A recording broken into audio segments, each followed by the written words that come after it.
Hello বন্ধুরা, তো নিয়ে চলে এলাম আবার একটা নতুন সুন্দর ভিডিও তোমাদের জন্য। তো বসে আছি, তাই ভাবলাম তোমাদের সাথে একটা নতুন জিনিস শেয়ার করি। তো নতুন না, সবাই চেনো জিনিসটা। তো এটা কার কার প্রিয় অবশ্যই জানাবে যে জিনিসটা এখন দেখাবো। তো চলো তোমাদেরকে দেখানো যাক।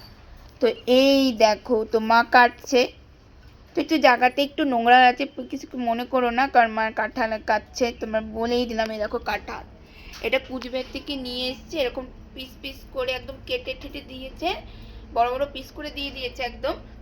তো এই দেখো, কুচবিহার থেকে নিয়ে এসছে। তো এই যে, আর মা সেগুলোকে ছোট ছোট পিস করে নিচ্ছে। তো কাঁঠাল খেতে কার কেমন লাগে? তো কাঁঠাল কাটছে বলে জায়গাটা একটু নোংরা হয়ে আছে, কিছু মনে করো না। তো মায়ের দিকে তাকাও, হাই করে দাও সবাইকে। আমার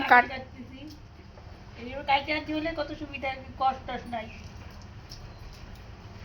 তো আমার কাঁঠাল খেতে খুবই ভাল লাগে। আর এই গরমের দিনে শুরু হয়ে যায় মাছির উৎপাত, সবাই তো জানোই।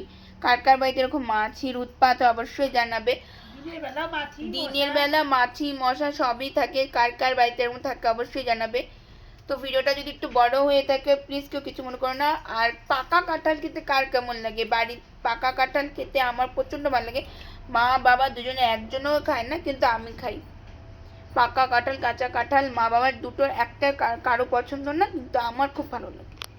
তো ভিডিওটা তোমাদের কেমন লাগলো অবশ্যই কমেন্ট করে জানাবে। তো আজকের মতো এতটুকুই, দেখাবে অন্য কোনো ভিডিও নিয়ে। ততক্ষণ পর্যন্ত তোমরা ভালো থাকবে, সুস্থ থাকবে, টাটা। এই দেখো মা কাটছে, মা টাটা করে দাও।